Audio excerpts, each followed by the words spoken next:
Hello bull trackers. दोस्तों, दुनिया का सबसे बड़ा ऑयल क्राइसिस अभी चल रहा है। आईईए ने खुद कहा है हिस्ट्री का लार्जेस्ट सप्लाई डिसरप्शन। और कल रात ईरान ने ट्रंप का 15 पॉइंट सीजफायर प्लान रिजेक्ट कर दिया। कहा यह प्लान अनरीजनेबल है, पेपर पे भी अच्छा नहीं लगता।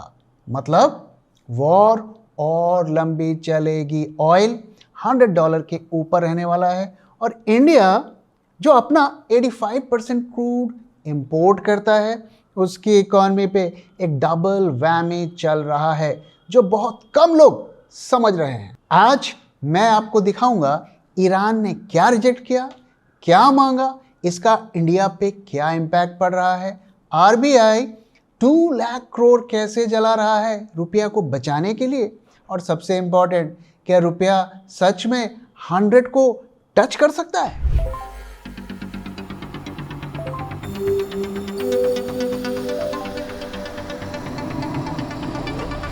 जब मार्केट की हो बात, बेटर आस्क बुल ट्रैक। तो पहले समझते हैं हुआ क्या कल। ट्रंप एडमिनिस्ट्रेशन ने 15 पॉइंट पीस प्लान ईरान को भेजा पाकिस्तान के थ्रू।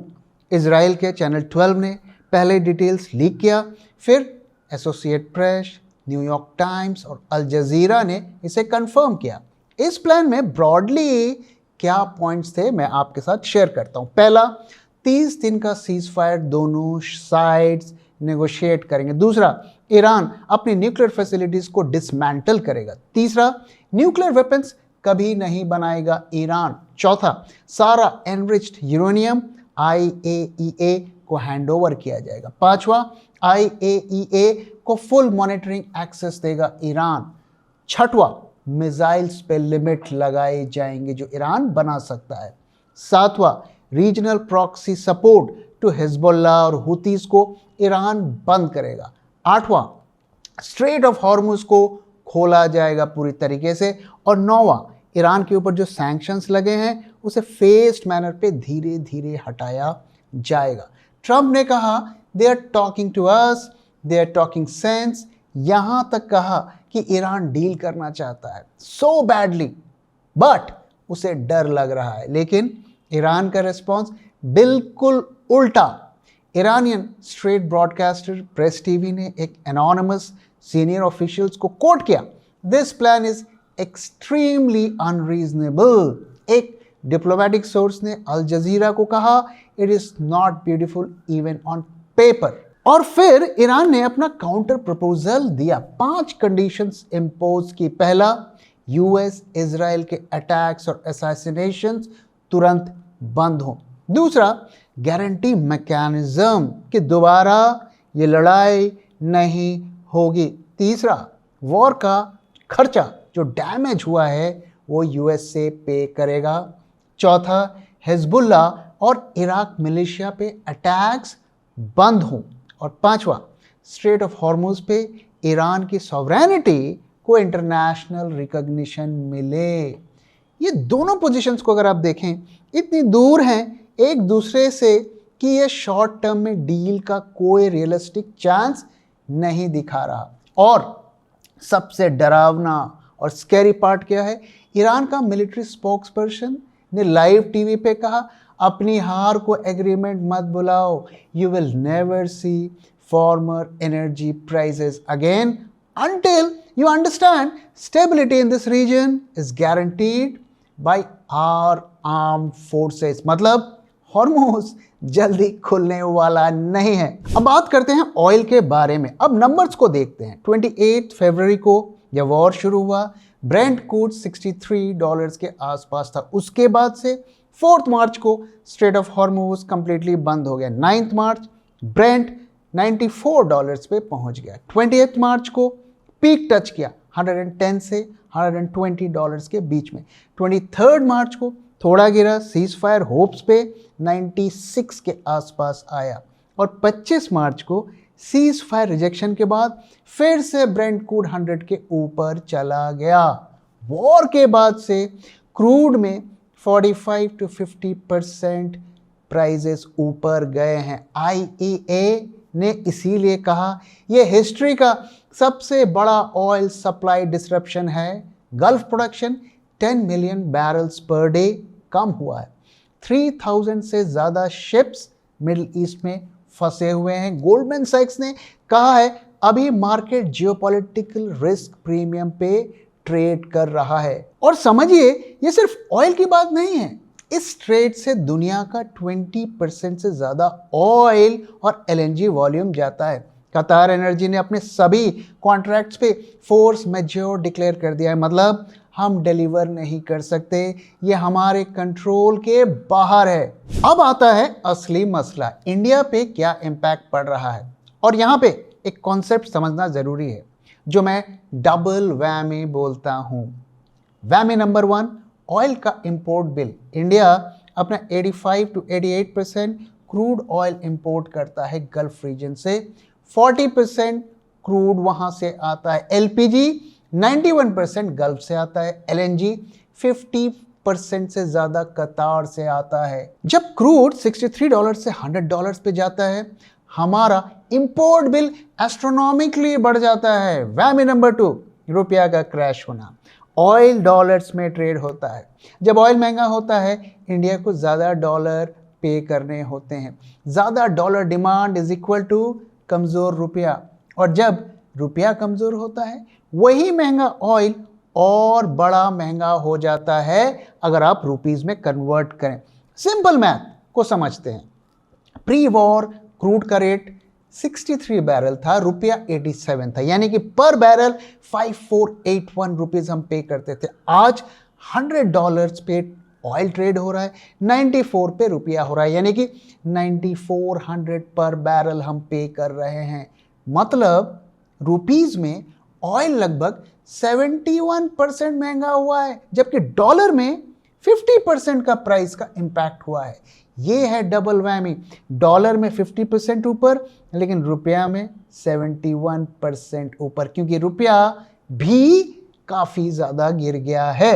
तो आइए क्विकली मैं आपको एक डेमो दिखाता हूँ कि कैसे इन टूल्स को यूज़ कर सकते हैं। तो आपको हमारी वेबसाइट bulltrack.in पे जाना है। लॉगिन करके जैसे ही आप हमारी वेबसाइट पे आएंगे तो आपको टूल्स पे क्लिक करना है। टूल्स पे जैसे ही क्लिक करेंगे, वहाँ पर आपको investing tool by default selected रहेगा, और उसमें स्टॉक एक्सरे ये टूल है, इस पर आपको जाना है। तो लॉन्च टूल आपने किया और इसके बाद आपको ऐसी एक स्क्रीन दिखेगी। अब जिस भी स्टॉक को आपको एनालाइज करना है तो वहाँ पर आप दे दीजिए। फॉर एग्जांपल मैं यहाँ पे TCS देता हूँ।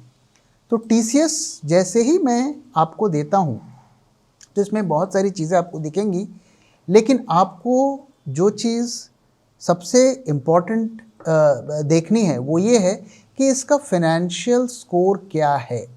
तो यहाँ पे आप देख रहे हैं कि 91 आउट ऑफ 100, मतलब strong fundamentals grade A stock. हम सजेस्ट करते हैं कि 70 से नीचे का अगर स्कोर है उसे आप ना लें। तो यहाँ पर अगर आप जाएंगे तो यहाँ पर बहुत सारी चीज़ें आपको देखने को मिलेंगी। अब ये ROE, ROCE, पैट मार्जिन, इसमें और भी आपको चीज़ें दिखेंगी कि मार्जिन कैसे इसका मूव कर रहा है, रिटेल कैसा, इसका रिटर्न्स कैसे हैं, इसकी स्ट्रेंथ क्या है, क्या रेड फ्लैग्स हैं, ये भी देखने को मिल रहा है। तो रिस्क क्या है वो भी आपको बताएगा। तो बेसिकली ये सब कुछ बैलेंस शीट के बेसिस पर है। तो यहाँ से आपको स्टॉक की क्वालिटी पता चल रही है कि मेरी क्वालिटी स्कोर क्या है। 70 एंड अबव मतलब ये मेरे पोर्टफोलियो में रहेंगे। 70 से नीचे हैं तो इट्स एन एग्जिट कैंडिडेट, जब भी मुझे मौका निकलेगा मैं इसको एग्जिट करूँगा।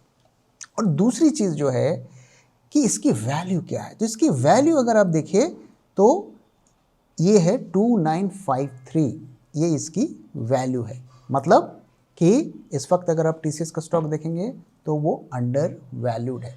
हम ऐसे सिचुएशन में ये सलाह देते हैं कि इंट्रिंसिक वैल्यू जो भी उसकी है, जो भी उसकी फेयर वैल्यू है, उससे 20% नीचे तक आपको स्टॉक को खरीदने के लिए तैयार रहना चाहिए। बुल मार्केट में हम कहते हैं कि फेयर वैल्यू पे जैसे ही आता है आप लेना शुरू कर सकते हैं। और जब रिस्क बढ़ जाता है मार्केट में तो हम कहते हैं कि 20% नीचे तक आप लीजिए, क्योंकि मार्केट एक्सट्रीम्स में मूव करते हैं। जब वो गिरते हैं तो ज़रूरत से ज़्यादा गिरते हैं, जब वो चढ़ते हैं तो ज़रूरत से ज़्यादा चढ़ते हैं। तो आपने क्वालिटी स्कोर देख लिया, वैल्यूएशन देख लिया।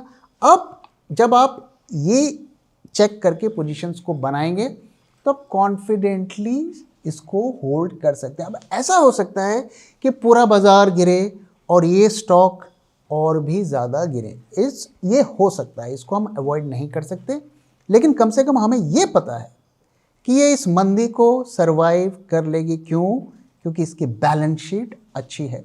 वो कंपनी जिनकी बैलेंस शीट अच्छी नहीं है वो बैंकरप्ट हो सकते हैं, हो सकता है 2 साल में ही बैंकरप्ट हो जाए, या हो सकता है कि जब मार्केट रिकवर हो तो वो रिकवर ना करे। तो जब बैलेंस शीट अच्छी होगी तो अच्छे चांसेस होते हैं कि मार्केट में जब रिकवरी होगी तो ये स्टॉक रिकवर करेंगे। तो ये दोनों चीज़ आप हमारे टूल से पता कर सकते हैं और इसके बेस पर क्विकली आपको, मुझे लगता है 10-15 मिनट में ही आप अपने पोर्टफोलियो का पूरा एक्सरे निकाल सकते हैं। अब डैमेज का स्कोर कार्ड देखते हैं। रुपया अगर आप देखिए रिकॉर्ड लो पर है। मार्च में अकेले 2.9% का फॉल हमें देखने को मिला है। FY26 में 8.8% का डेप्रिसिएशन हुआ है, वर्स्ट सिंस FY14। और FIIs की क्या ही बात करें, मार्च में उन्होंने करीब 88,000 करोड़ की सेलिंग की है। हर एक दिन उन्होंने नेट सेलिंग की है और 2026 का ईयर टिल डेट अगर आप देखें 1 लाख करोड़ से भी ज़्यादा का उनका आउटफ्लो है। फाइनेंशियल सर्विसेज में उन्होंने सबसे ज़्यादा सेलिंग की है, करीब 31,800 करोड़ इन जस्ट 2 वीक्स। और इस सब का स्टॉक मार्केट पर भी इंपैक्ट पड़ा और मार्केट 8.1% क्रैश हो गया पिछले 2 हफ्ते में, worst 2 weeks fall since Covid crash of March 2020। 25 से 30 लाख करोड़ का मार्केट कैप वाइप आउट हो गया। अगर एनर्जी की बात करें, LPG के प्राइसेस बढ़ गए, 60 रुपए महंगे हो गए। फर्टिलाइजर प्लांट्स में भी प्रॉब्लम है, 70% कैपेसिटी पे चल रहे हैं, प्रोडक्शन नहीं हो पा रहा है। बॉन्ड्स की बात करें, 10 ईयर गवर्नमेंट बॉन्ड्स 6.6% से बढ़कर 6.84 हो गए, मतलब गवर्नमेंट का बोरोइंग महंगा हो रहा है। बैलेंस ऑफ पेमेंट की स्थिति भी खराब होती जा रही है। Back to back fiscal deficit हमें देखने को मिल रहा है। इंडिया की हिस्ट्री में पहली बार, जो कि रुपया को और भी ज्यादा कमजोर करेगा। तो अब आते हैं सबसे इंपॉर्टेंट पार्ट पे, क्या रुपया 100 पर जा रहा है और RBI क्या कर रहा है? तो अगर फरवरी में बात करें तो 27 फरवरी को फॉरेक्स रिजर्व्स हमारा ऑल टाइम हाई पे था, $728 बिलियन। वॉर 28 फरवरी को स्टार्ट होता है। 6 मार्च को रिजर्व्स 11.68 बिलियन गिर जाते हैं। एक हफ्ते में biggest weekly fall over a year. 13 मार्च को रिजर्व्स गिर के 709 बिलियन पर आ जाता है। 2 हफ्तों में $19 बिलियन का फॉल। अब मार्केट पार्टिसिपेंट्स एस्टिमेट कि RBI ने सिर्फ मार्च में 26 से 27 बिलियन वर्थ डॉलर बेच दिए रुपी को सपोर्ट करने के लिए। रुपीज में ये लगभग 2.4 लाख करोड़ है। IDFC फर्स्ट बैंक के चीफ इकोनॉमिस्ट ने ये कहा है, अगर ये लंबा क्राइसिस है तो फॉरेक्स रिजर्व प्रिजर्व करना बहुत क्रिटिकल है। और बिना RBI के इंटरवेंशन के डीलर्स ऐसा बोल रहे हैं कि रुपी ऑलरेडी 95 पे अभी तक पहुंच गया होता। तो RBI 3 तरीके से लड़ रहा है। पहला, स्पॉट मार्केट, डायरेक्ट डॉलर को सेल करना, करीब $12 बिलियन उन्होंने खर्च किए हैं यहां पर रुपए को संभालने में। दूसरा, फॉरवर्ड कॉन्ट्रैक्ट्स रुपी को डिफेंड करने के लिए। और तीसरा, बॉन्ड की परचेजिंग। जब डॉलर्स बेचते हैं तो रुपी लिक्विडिटी सूख जाती है, तो 572 बिलियन बॉन्ड्स खरीद के लिक्विडिटी इंजेक्ट की है RBI ने। अब हमारे पास डॉलर रिजर्व सफिशिएंट है, करीब 710 बिलियन। पर प्रॉब्लम यह है कि जिस तरीके से ये ड्रेन हो रहा है वो अनप्रेसिडेंटेड है।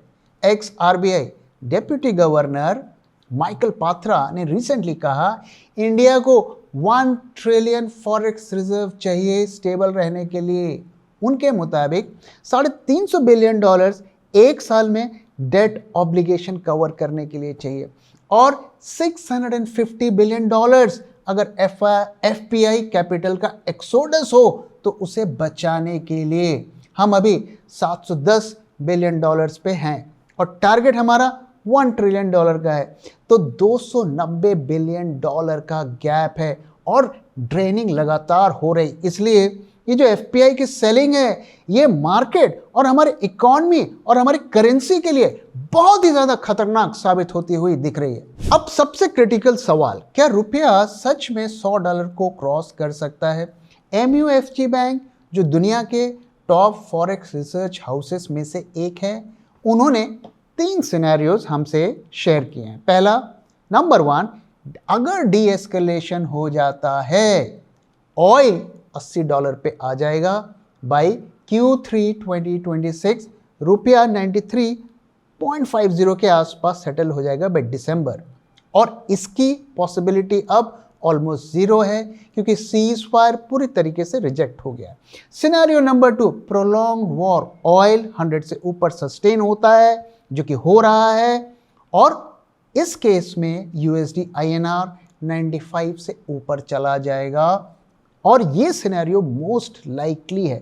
Third scenario, worst case scenario, oil 120 को पार कर देता है, एनर्जी की शॉर्टेज हो जाती है, oil sustains at $120 billion, Hormuz closed for month, और USD INR इस केस में 97.50 के ऊपर चली जाती है। और इसका स्टेटस क्या है? ये एक बड़ा रिस्क है, अभी इसकी पॉसिबिलिटी कम है, लेकिन ये जीरो प्रोबेबिलिटी केस नहीं है। तो 100 के सवाल की अगर बात करें तो कोटक सिक्योरिटीज के एनालिस्ट ने क्या कहा है? रूपी अभी स्ट्रेट ऑफ हॉर्मुज का हॉस्टेज बन गया है। 100 के लिए क्या चाहिए, किस सिचुएशन में जो हमारा रुपया है 100 से ऊपर जा सकता है? तो पहला, ऑयल सस्टेन्स अबव $120 पर बैरल। दूसरा, हॉर्मुज कंटिन्यूअसली बंद रहता है। तीसरा, एफपीआई आउटफ्लोज और बढ़ता है, जिसकी प्रोबेबिलिटी बहुत स्ट्रांग है। यूएस फेड अगर हॉकिश बन जाता है, यानी कि रेट घटने की पॉसिबिलिटी जीरो हो जाती है।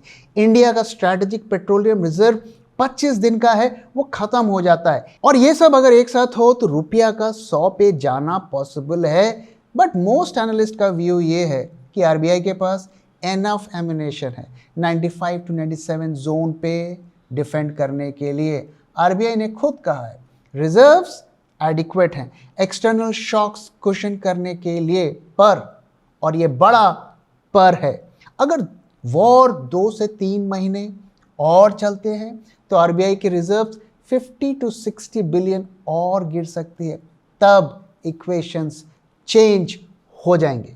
आज मार्केट रामनवमी की छुट्टी पे बंद है।